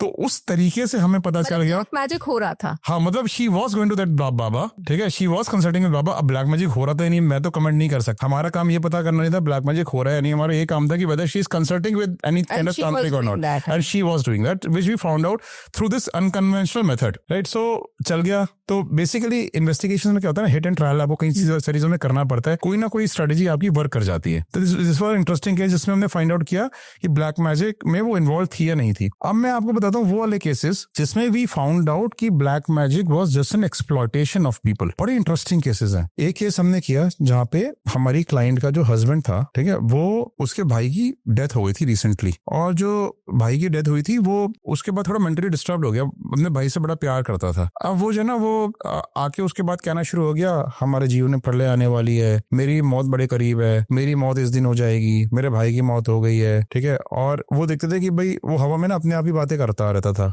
बुदबुदाता रहता था, जब अकेले कमरे में बैठता था तो बुदबुदाता रहता था, अकेले बातें करता था। तो और कहीं जो है वो बार बार जो ना डिस्टर्ब हो गया, बिजनेस से अलग हो गया, बिजनेस में इंटरेस्ट लेना बंद कर दिया, ठीक है, बहुत सारे घर की वेल्थ को दान करना शुरू कर दिया। तो बेसिकली इस तरह की उसने हरकतें शुरू कर दी घर में। अब उनको लगा कि भाई इसको हो क्या गया है, भाई के डेथ के बाद शायद कोई सदमा लगा है, क्या हुआ है। अब हमें भी लगा जब लोग ऐसे बातें करते हैं ना कि ये कहीं पैरानॉर्मल शिज़ोफ्रेनिया ना हो, ठीक है, कहीं वो संतुलन खराब हो गया। हाँ शिज़ोफ्रेनिया में भी लोग ये ना ऐसे लोगों से बातें करते हैं। अच्छा अब हमने जो है उसको फॉलो करना शुरू किया कि भाई कहीं से इसको नेगेटिव इन्फ्लुएंस तो नहीं मिल रही है, करता क्या है। तो हम देखते थे कि वो ना एक पार्क में जाता था, रात को वॉक पे जाता था और पार्क में जाके एक पेड़ के नीचे बैठता था। पेड़ के नीचे जो बैठता था ना वो हवा में बातें करता था, ठीक है। तो पेड़ के नीचे बैठ के हमने 4-5 दिन उसको फॉलो किया। तो कुछ एक दिन वो उसी पेड़ के नीचे जाके रोज बैठा और उस पेड़ के नीचे जाके बैठा और हवा में बातें कर रहा है वो। तो अच्छा एक दिन जब हम उसकी वीडियो रिकॉर्डिंग बना रहे थे ना ऐसे पेड़ के नीचे बैठे हुए, तो एक दिन ना उस वीडियो रिकॉर्डिंग में आया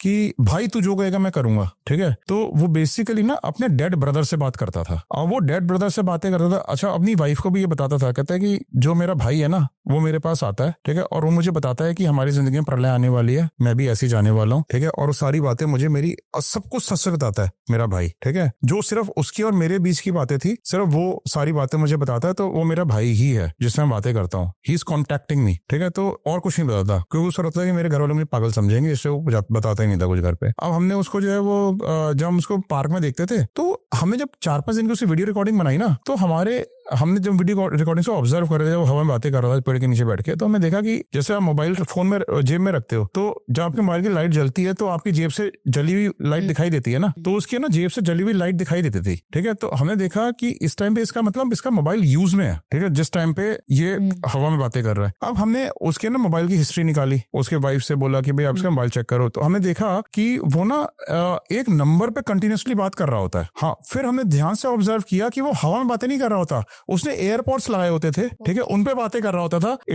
ही was actually speaking on phone, he was not speaking to a dead person. ठीक है, अब हमने क्या किया कि हमने फर्दर इन्वेस्टिगेशन करी कि किस नंबर पे बातें करता है, तो हमें पता चला कि ये नंबर इस जगह का है। ठीक है, और ये पर्सन इसको यूज कर रहा है। हमने जो ना इसके फोन में बग डलवा दिया। हमने जब इसके फोन में बग डलवाया तो वहां से जो आवाज आती थी ना, वो उस उधर की साइड से फोन पे कोई तांत्रिक बात करता था कि मैं तेरे भाई से बात कराऊंगा तेरी, और इसका भाई की आवाज में इससे बातें करता था वो पर्सन। ठीक है, जब वो भाई की आवाज में इससे बातें करता था, वो कहता भी था कि भाई ये जो तेरे को कह रहा है ना तांत्रिक, ठीक है, मेरा इससे कांटेक्ट होता है, ये मेरी तेरे से बात करा सकता है, और जो ये कहता है ना तू दे दिया कर। वो तांत्रिक उससे कभी गौदान मांग रहा है, गौदान के नाम पे पैसे मांग रहा है, कभी गोल्ड मांग रहा है, कभी कुछ मांग रहा है, और ये उसको दे भी देता था सारी चीजें तांत्रिक को। हमने उसको तांत्रिक को जो है फाइंड आउट कर लिया तांत्रिक है कौन। ठीक है, हम तांत्रिक के पास जब पहुंचे तो हमने जो ना उसको उसके ऊपर फर्दर इन्वेस्टिगेशन करी तांत्रिक के ऊपर, तो हमें पता चला कि वो तांत्रिक है, इसी पर्सन का ड्राइवर है, एक्स ड्राइवर, जो कई साल पहले इसके यहाँ से नौकरी छोड़ के जा चुका है। ठीक है, उसके साथ टच में मिला हमें।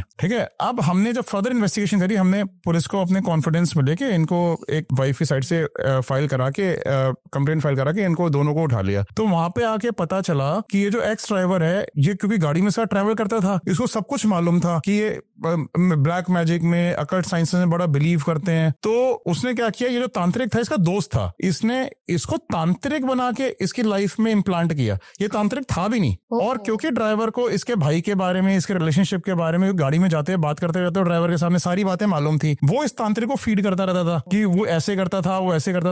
और ये तांत्रिक मिमिक्री आर्टिस्ट था, तो मिमिक्री आर्टिस्ट की भाई की आवाज में इससे बातें करता था। ठीक है, और दोनों मिलकर ड्राइवर और तांत्रिक इसको एक्सप्लॉइट कर रहे थे, और कितना अमाउंट ऑफ गोल्ड और कितना अमाउंट की गौ दान के उसमें और दूसरी दान के उसमें इनसे ले चुके थे। ठीक है, तो देवर एक्सप्लॉइटिंग। ऐसे एक्सप्लॉइटेशन के ना कई सारे केसेस हमने किए हैं। कुछ ऐसे भी इन्वेस्टिगेशंस रहे होंगे जहां पर आपने पुलिस या गवर्नमेंट ऑफिशियल्स जो कि आपके पास आए हों अपना कुछ इन्वेस्टिगेट कराने के लिए। ये तो बहुत आते हैं, ये तो बड़ी कॉमन इन्वेस्टिगेशन है। After they are also human beings, no. अब क्या होता है, देखो गवर्नमेंट ऑफिसर्स में हमने ब्यूरोक्रेट्स हो गए, पॉलिटिशियंस हो गए, सेलिब्रिटीज हो गए, ठीक है, सबके लिए हम लोग इन्वेस्टिगेशंस करते हैं। कितने senior police officers, even commissioner rank के पुलिस ऑफिसर्स, आईजी रैंक के पुलिस ऑफिसर, डीजीपी रैंक के police officers, in fact senior commissioner rank income tax officers. Personal life में किसी को भी कोई भी इशू होता है, अपने डिपार्टमेंट को यूज नहीं कर सकते, बिकॉज आपको लगता है कि पर्सनल लाइफ में कि आपके डिपार्टमेंट में आगे बेइज्जती हो जाएगी, people will come to know कि आपके घर में क्या चल रहा है। तो अपने इंफ्रास्ट्रक्चर को यूज कर पाना ना बड़ा मुश्किल हो जाता है इन लोगों के लिए। भाई आप किसी के अंदर तो कन्फाइड करके बोलोगे ना, और अगर आपको ये डर है कि वो बात फैल गई तो क्या होगा। घर में बच्चे ड्रग्स में पड़ गए हैं, ठीक है, या बेटी या बेटा किसी लव अफेयर में है, नहीं चाहते कि वो डिपार्टमेंट में पता चले और उस पर्सन की इन्वेस्टिगेशन करानी है, कोई एक्स्ट्रा मैरिटल अफेयर चल रहा है वाइफ का, या फिर प्रोफेशनली उन पर नजर रखी जा रही है, जैसे बगिंग हो गई, कुछ ऐसा भी होता है। हाँ, ऐसा होता है, बहुत होता है। उनको ये लगता है कि हमारे ही कई डिपार्टमेंट जो है हमारे ऊपर इन्वेस्टिगेशन करा रहे हैं। ठीक है, कई सीनियर गवर्नमेंट ऑफिसर्स इसलिए हमसे डीबगिंग कराते हैं अपने कैबिन्स में, अपने ऑफिसेज में, क्योंकि उन्हीं को ये लगता है कि हमारा दूसरा डिपार्टमेंट ने हमारे कैबिन में बग में लगाया हुआ। हाँ, तो हमारे पास वर्ल्ड की सबसे सोफिस्टिकेटेड अपरेटस होता है, जिससे कि हम ना कहीं की भी डीबगिंग करते हैं। डीबगिंग का मतलब होता है कि कहीं पे भी अगर सीक्रेट कैमरा प्लांटेड है या सीक्रेट ऑडियो रिकॉर्डर प्लांटेड है, ठीक है, जिससे कि आपकी वॉइस की फ्रीक्वेंसी रेमिट हो रही है और आपको कोई सुन रहा है, तो वो हम उस अपरेटस से डिटेक्ट कर लेते हैं, और हम इसमें वर्ल्ड का सबसे सोफिस्टिकेटेड अपरेटस यूज करते हैं। ठीक है, सो उससे कहीं पे भी कोई भी रेडियो फ्रीक्वेंसी है, कोई डेड बग है, डेड बग मतलब जो पहले यूज हुआ और अब नहीं यूज हो रहा हो, डेड बग, या लाइव बग जिसमें अभी भी जो यूज हो रहा हो, या विद रिकॉर्डिंग जिस डिवाइस में अपनी रिकॉर्डिंग चल रही हो, या कोई रेमिट कर रहा हो रिकॉर्डिंग को, हम हर तरीके के डिवाइस को डिटेक्ट कर पाते हैं अपने अपरेटस के थ्रू। आपकी इस बात से मुझे एक बुक का ध्यान आ रहा है जो कि इंटेलिजेंस ब्यूरो के एक पूर्व ऑफिसर ने लिखी है। उसमें उन्होंने बताया कि कैसे वीपी सिंह जो प्राइम मिनिस्टर थे, उनके एक बहुत करीबी के ऊपर इंटेलिजेंस ब्यूरो ने ही बगिंग की थी प्राइम मिनिस्टर्स ऑफिस में, और कि वो क्या कर रहे हैं उनका सब कुछ अता पता करने के लिए। तो क्या ये चीजें भी बहुत कॉमन है आपके? बिल्कुल हो सकती है। डॉक्टर प्रणब मुखर्जी थे प्रेसिडेंट प्रेसिडेंट ऑफ इंडिया जब थे, तब आपने देखा था मीडिया में कितना आया था कि च्युइंगम मिली है उनके कैबिन्स में से अलग अलग जगहों पे से जहाँ पे बग्स जी, प्लांटेड मुझे याद थे। है। हाँ, तो बगिंग इज अ वेरी, और कॉर्पोरेट्स में कितनी यूज होती है, कंपटीशन में कितनी यूज होती है। बगिंग कराना जो है सबसे इजी वे ऑफ डिटेक्शन है किसी प्लान्स को डिटेक्ट करना कि वो क्या प्लान कर रहे हैं, क्या बिडिंग्स करने वाले हैं, ठीक है, क्या फ्यूचर स्ट्रेटजीज को अडॉप्ट करने वाला है, ठीक है। ये बगिंग सबसे इजी तरीका होता है पता करने का, और बगिंग करना बहुत डिफिकल्ट नहीं होता। आपको क्या करना है, आपको देखो क्लास 4 एम्प्लॉइज हर जगह काम करते हैं, आपको पियून्स हो गए, आपके सर्वेंट्स हो गए, आपने किसी भी एक पियून को या किसी भी एक सर्वेंट को कल्टीवेट कर लिया, ठीक है, आपके यहाँ से 20-30 हजार रुपए की सैलरी ले रहा है, आपने उसमें 50 हजार रुपए दिए, यार ये जाके डिवाइस लगा दे वहां पे, कल ला के दे दिए मुझे डिवाइस, ठीक है, उसके लिए 50 हजार रुपए बहुत बड़ा अमाउंट है, ठीक है। लोग इसको कितना एक्सप्लॉइट करते हैं इन चीजों को, और वहां पे जाके उसके थ्रू बग लगवा देते हैं। एक दिन की रिकॉर्डिंग भी अगर आप किसी की सुन लेते हो ना, तो आपको उसके बारे में इतनी इंफॉर्मेशन मिल जाती है कि you can exploit that person thoroughly. और उसको ब्लैकमेल फिर किया जाता है। ब्लैक नहीं, जरूरी नहीं है कि आप उसको ब्लैकमेल करो, हो आप सकता है कि कुछ अपनी और स्ट्रेटजीज उस हिसाब से डिजाइन कर सकते हो। तो ये तो फिर पॉलिटिक्स में भी बहुत होता होगा। बहुत होता है। तो पॉलिटिकल डीबगिंग्स हम कितनी सारी करते हैं, कितने पॉलिटिशियंस से घर पे हमने डीबगिंग्स करी हैं, कितने उनके ऑफिस में हमने डीबगिंग्स करी हैं। It's a regular course of activity. कितने सीनियर ब्यूरोक्रेट्स के ऑफिस में हमने डीबगिंग एक्सरसाइज करी हैं, इवन सीनियर पुलिस ऑफिसर्स से कैबिन्स में हमने डीबगिंग्स करी हैं। या so it's a very common thing. बहुत इंटरेस्टिंग कॉन्वर्सेशन चल रही है। मैं आखिर में ये पूछना चाहती हूँ, कोई ऐसा केस जहाँ पर आपके एक टीम मेंबर या आपके ऊपर एज इन्वेस्टिगेटर्स बहुत खतरा आ गया हो और एक तरह से जान पर बनाई हो? देखिए ऐसा ना बहुत सारी जगहों पे हुआ है, और मैं कई सारी जगहों पर डिस्कस भी कर चुका हूँ कि क्या क्या इवेंट्स हमारे साथ हुए हैं जहाँ पे बिल्कुल लाइफ थ्रेटनिंग सिचुएशन हो गई थी हमारे लिए। बट ये एक केस ऐसा केस है जिसमें हमारा जो इन्वेस्टिगेटर है, he was into a life threatening situation. आपका टीम मेंबर? हमारा टीम मेंबर। तो बेसिकली ये केस था जिसमें हमारे क्लाइंट जो थे अब्रॉड में बेस्ड थे, right. So he has his roots from here in India, from South India somewhere. और साउथ इंडिया में जहाँ पर उनके जो ग्रैंड मदर है, ग्रैंड मदर उनके अंकल के साथ, विच मीन्स उसके चाचा के साथ, वो यहाँ पे रहा करती थी। अब इशू जो था वो ये था कि जो ग्रैंड मदर थी चाचा के साथ रहती थी, बट हमारे क्लाइंट को ये डाउट था कि ग्रैंड मदर को नहीं पिटाई बड़ी करी जाती थी उनकी, मतलब उनको मारा जाता था बहुत ज्यादा, क्योंकि उनके वो देखते जब उनसे वीडियो कॉल करते देखते थे उनके चेहरे पे ब्रूजेस हैं, ठीक है, उनके सर पे चोट लगी हुई है। वो उनसे पूछते थे तो आसपास में चाचा खड़े रहते थे, तो वो कुछ बोलने नहीं देते थे उनको। तो बस वो कहती थी मैं बाथरूम में गिर गई, मैं यहाँ पे गिर गई, मैं वहां पे गिर गई, और हर बार बात करने में डरती थी, ठीक है। सो अच्छा, उनको ये लगता था कि ये जो पर्सन है, जो उसके चाचा है, ये उनकी ग्रैंड मदर को टॉर्चर करते हैं। तो अब उन्होंने हमारे को ये टास्क दिया ये पता करने के लिए कि भाई जो उनकी ग्रैंड मदर है उनको एक्चुअली में घर में कैसे ट्रीट किया जा रहा है, ठीक है। यानी बेटा ही माँ को मार रहा है? हाँ, बेटा ही माँ को मारता है, या उसके बेटे की वाइफ उसको मिलकर मारती है, ठीक है। सो अब जब उन्होंने हमारी टास्क दिया कि भाई कैसे वो ट्रीट कर रहे हैं, अब हमारा टास्क जब था कि कैसे ट्रीट कर रहे हैं, तो हमने क्या किया कि घर में जो है, अच्छा क्या होता है नॉर्मली हम सर्वेंट से पूछ लेते हैं जाके कि भाई घर में कैसे ट्रीट किया जा रहा है। उस घर में कोई सर्वेंट्स नहीं थे। हमने जो नेबरहुड में हमने इन्वेस्टिगेशन करी, नेबरहुड में हमने जब इन्वेस्टिगेशन करी तो हमें ये पता चला कि वहां पे चीखने की आवाजें तो बहुत आती हैं रात को, रोने की आवाजें ग्रैंड मदर की, ठीक है, लेकिन वो लोग बॉदर नहीं करते, क्योंकि जो वो उनका बेटा था ना, वो थोड़ा रॉ किस्म, गुंडा किस्म का था, तो वो हर किसी से लड़ता था पूरी कॉलोनी में, उसका नेचर बड़ा खराब था। अब ये पता करना कि भाई वो ग्रैंड मदर को वाकई में टॉर्चर कर रहा है नहीं कर रहा है, वैसे तो हमारे को भी अंदाजा तो हो ही गया था नेबरहुड में बात करके कि जिस तरीके से उनकी आवाजें आती हैं और रोने की आवाजें आती हैं कि वो वाकई में शायद उनको टॉर्चर किया जा रहा है घर के अंदर। और तब डेथ नहीं हुई थी? तब तक डेथ नहीं हुई थी, राइट। सो जब हमने इन्वेस्टिगेशन करने, अब हमारा टास्क था कि हम अंदर जाके ग्रैंड मदर से डायरेक्टली किसी बहाने से पूछें ये बात, ठीक है। सो हमारी एक फीमेल अंडरकवर एजेंट, ठीक है, under the pretext of an NGO, ठीक है, पूरा गवर्नमेंट वहां पे सर्वे करना शुरू कर दिया सिटीजन्स का, सीनियर सिटीजन्स का पूरे एरिया में, ठीक है। तो 2-3 लोग उसके साथ सीनियर सिटीजन का सर्वे करने के लिए वहां पे गए। तो हमने घर के बाहर सर्वेलेंस रखी हुई थी कि जब वो पर्सन ना हो उस घर में तब वो उसके अंदर एंट्री करे, ठीक है। तो ये फीमेल अंडरकवर एजेंट और हमारा मेल पर्सन वहां पे इन्वेस्टिगेशन करने अंदर गए। तो जब वो इन्वेस्टिगेशन अंदर जाके कर रहे थे, ठीक है, तो उसकी ग्रैंड मदर से पूछने लगे थे कि भाई वो कैसा उसको ट्रीट किया जाता है घर में, वो बोलने ही वाली थी, ठीक है। इतने में ये पर्सन जो है वापस आ गया, राइट, अचानक से ही उसको पता नहीं किससे इन्फॉर्मेशन मिल गई और क्या हो गई, 5-6 लोगों के साथ घर में वापस आ गया और घर में आके हमारी टीम को कैप्टिव बना लिया, और कैप्टिव बना के उनका मोबाइल फोन छीन लिए, उनका फीमेल एजेंट को भी हैरेस करने लगा, ठीक है। तो हमें तो पता नहीं चला कि मोबाइल फोन छीन लिए तो हमारे ऑफिस में कैसे इन्फॉर्मेशन मिलेगी वहां पे क्या हो रहा है। It's only that they became incommunicative for a while, ठीक है। तो हमें पता ही नहीं था कि हो चल क्या रहा है वहां पे।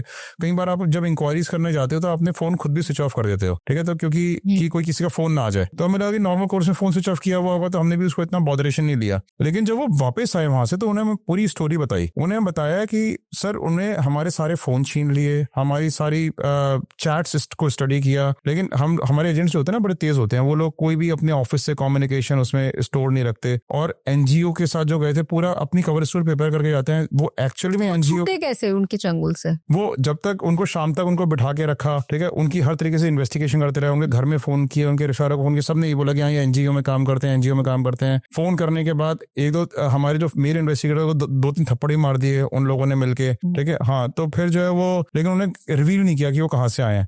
जब उन्होंने हर सोर्स से वेरीफाई कर लिया कि ये लोग एक्चुअली में एनजीओ से ही होंगे, ठीक है, जब उनको ये अंदाजा हुआ तब उन्होंने शाम को जाके उनको छोड़ा। तो this is how it happened. और बाद में उस महिला की डेथ हो गई। हाँ, बाद में फिर थोड़ा टाइम बाद उस लेडी की डेथ हो गई। वेरी शॉकिंग कि किस तरह से इन्वेस्टिगेशन में क्राइम निकल कर आता है, रिश्तों की असलियत निकल कर आती है, और बहुत बार चोरियां भी निकल कर आती हैं। Thank you so much Naman for being on the show and sharing so many stories. I am sure कि इससे हमारे व्यूअर्स को काफी कुछ जानने को मिला होगा और कुछ अवेयरनेस भी आई होगी, खासकर जहाँ पर एक्सप्लॉयटेशन और ब्लैकमेल इन्वॉल्व होता है। हाँ, blackmailing is very rampant these, very rampant. और अब तो सेक्सटॉर्शन के रैकेट्स भी खुल गए हैं जो मेल्स को ब्लैकमेल करते हैं। Earlier females were blackmailed by their boyfriends, by their male counterparts, anybody who gets the weakness of female. But आजकल तो मेल्स की ब्लैकमेलिंग बहुत हो रही है। कुछ चलते चलते बता दीजिए इस पर भी एंड में। सेक्सटॉर्शन की आपने बात की, सेक्सटॉर्शन के मामले आजकल बहुत बढ़ रहे हैं और कई बार पॉलिटिशियंस भी इसके झांसे में आ जाते हैं। कोई केस आपको याद आ रहा है? अभी रिसेंटली हमने एक केस हैंडल किया ऐसा। In fact we have a meeting with the same client today also. उसमें क्या है कि ये एक पॉलिटिकल पर्सन है, एक लेडी इनसे मिली कार्यकर्ता बनके, ये कह के कि मैं जो है अपने हस्बैंड से सेपरेट हूँ, और मिडिल एज लेडी है, राइट। सो मेरे 2 बच्चे हैं, वो जॉबलेस हैं, कुछ करते नहीं हैं, और ये कह के कि मैं जो है एक समाज सेविका हूँ और मैं सोशल सर्विस करती हूँ, ये कह के उनसे मिली। तो धीरे धीरे करके अपनी हेल्प लेने के लिए उनके क्लोज आती चली गई और उनको अपनी दर्द भरी कहानियां सुना के जिंदगी की, ठीक है, उनकी सिंपैथी गेन करके थोड़ा सा और क्लोज आना शुरू हो गई। उनके काम वाम भी करने शुरू कर दिए। अब इन्होंने भी सिंपैथी में उनको पैसे वैसे देने शुरू कर दिए और उनकी हेल्प करनी शुरू कर दी कि उनके घर की हेल्प हो जाए, कुछ हो जाए, ठीक है। तो अच्छा, अब आपस में उनके रिलेशनशिप्स डेवलप हो गए, फिर स्लोली एंड ग्रेजुअली। अब जब रिलेशनशिप डेवलप हो गए, ठीक है, तो after some point of time उनको ऐसा लगा कि भाई ठीक है, मैं इसकी हेल्प के लिए इसका जुड़ा था, ठीक है, now I should pursue my career ahead, और मेरे को अपनी फैमिली का और अपनी करियर का ध्यान देना है। तो he started withdrawing himself. When he started withdrawing himself, ठीक है, तो इस लेडी ने अपना अलग ही रूप दिखाना शुरू कर दिया। इसने दिखाना शुरू कर दिया कि मेरे पास, मैं आपकी इमेज खराब कर दूंगी, मेरे पास सारी वीडियोस और फोटोज हैं आपकी, मैं मीडिया में पब्लिश करवा दूंगी, मैं रेप का केस डाल दूंगी आपके अगेंस्ट। अब पॉलिटिशियंस बहुत से बड़ा डरते हैं, पब्लिक इमेज स्पॉइल होने से बड़ा डरते हैं पॉलिटिशियंस, राइट। सो ऐसे में फिर उन्होंने हमें अप्रोच किया कि भाई आप इस लेडी के बारे में सब कुछ फाइंड आउट करो। फिर हमने इस लेडी के बारे में सब कुछ फाइंड आउट किया। ये कहीं से एक यूपी के गांव से बिलोंग करती थी, तो वहां पे हमने चेक किया कि ना तो ये सोशल सर्विस करती थी, ठीक है, उसने जो है वो जो कहती थी कि मैं ये चलाती हूँ, मैं ये सोशल इंस्टीट्यूट चलाती हूँ, वो सोशल इंस्टीट्यूट चलाती हूँ, कोई इंस्टीट्यूट नहीं चलाती थी वो। उसने एक सोशल इंस्टीट्यूट रजिस्टर जरूर किया हुआ था, बट उसमें कोई एक्टिविटीज अंडरटेक नहीं करती थी। वो कहती थी कि मेरे बच्चे जो हैं वो अनएम्प्लॉयड है, तो देखा कि उसके दोनों जो बेटे हैं वो वेल एम्प्लॉयड हैं एट वेरियस प्लेसेस। उसका जो हस्बैंड है, ठीक है, उसके साथ रहता है, but he was don't do anything. वो भी उसको अपने हस्बैंड को डोमिनेट करती, बेसिकली हस्बैंड की वैल्यू नहीं थी घर में। दोनों बेटे उस घर में रहते भी नहीं थे, वो अलग रहते थे बेसिकली। अच्छा, हमने इनके जो एक सिटी में ही अपना ऑफिस रहते हैं, वहां पे जाके पता किया इसके बारे में, तो पता चला कि ये तो वुमेन ही एक्सटॉर्शनिस्ट है, इसने पहले कहीं ऐसे लोगों को एक्सटॉर्शन की हुई है, ठीक है। हाँ, फिर हमने इसके बारे में फर्दर इन्वेस्टिगेशंस करी, तो हमें पता चला, हमने उन लोगों को जो इसके पहले विक्टिम्स थे, हमें उनके बारे में, कुछ एक लोगों के बारे में पता चला इसके बारे में इन्वेस्टिगेशन करते करते कि वो लोग कौन थे। हमने डिस्क्रीटली और कॉन्फिडेंशियली थ्रू आवर कॉन्टेक्ट्स, क्योंकि लोग ओपनली बात नहीं करते इसके बारे में, तो कॉन्टेक्ट्स निकाल के आपको बात करनी पड़ती है। उन्हें हमें बताया कि किस तरीके से इस लेडी ने उनको एक्सप्लॉइट किया है और कई करोड़ रुपए उनसे भी ले चुकी है ये एक्सप्लॉइट कर करके। फिर हमने ऐसे उन लोगों के स्टिंग ऑपरेशंस बना लिए। हमने इस लेडी के बारे में पूरा बैकग्राउंड चेक किया, इसके सारे एसेट चेक किए कि जो उसने इलीगल मनी से अपने सारी प्रॉपर्टीज खरीद के रखी हुई हैं, क्या एसेट्स उसने बनाए हैं। फिर वो सारी इंफॉर्मेशन गेन करके, तो जो ये पैसे मांगती थी, हमने जो हमारे पॉलिटिकल क्लाइंट थे उनको हमने बोला कि अब इसकी रिकॉर्डिंग अब करना शुरू करो। हमने उसकी रिकॉर्डिंग्स बनवाई, उसको पैसे मांगते हुए और धमकी देते हुए कि मैं ये कर दूंगी और वो कर दूंगी। अच्छा, लेडी इतनी बोल्ड हो गई थी कि व्हाट्सएप पे भी धमकी दे रही थी, मैसेज में धमकी दे रही थी, वरना ब्लैक में मैसेज में धमकी नहीं देते, मैसेज में भी धमकी दे रही थी कि मैं तुम्हारे आज घर पहुंच जाऊंगी, मैं तुम्हारे आज ऑफिस पहुंच जाऊंगी, तुम्हारी बदनामी कर दूंगी, ठीक है। वो उस पर भी धमकी दे दी। हमने सारे उनको सेव किया, एविडेंसेस को सेव किया। फिर हमने अपने लीगल चैनल के थ्रू, जो हमारे लॉयर्स थे उनके थ्रू कांटेक्ट करके और अपने पुलिस में जो सोर्सेज हैं उनके थ्रू उसके अगेंस्ट फॉर्मल एफआईआर कराई, फॉर्मल एफआईआर करा के उसको अरेस्ट कराया। उसके ये थ्रेट्स की मैं रेप का केस डाल दूंगी, फिर वो सारे थ्रेट्स जो हैं वो सारे उसमें लिखे गए and then she got arrested. She is now behind the bars. Okay, yeah बहुत इंटरेस्टिंग है। आई थिंक लोगों को काफी अवेयरनेस मिली होगी इस पॉडकास्ट से कि कैसे खुद को सेव करें और कैसे ब्लैकमेल के जाल में ना फंसे। Thank you so much for sharing your time and coming on the show. Thank you दमन। मुझे एक बड़ी दिलचस्प बात आपके साथ शेयर करनी है। हमारे जितने भी व्यूअर्स हैं उनमें से ज्यादातर 97% व्यूअर्स ने अभी तक हमें सब्सक्राइब नहीं किया है, और अगर आप हमें सब्सक्राइब करेंगे तो इससे हमारी हिम्मत और हौसला और बढ़ेगा आपके लिए और अच्छा और बेहतरीन कंटेंट बनाने में। So please share, like and do subscribe. Thank you so much.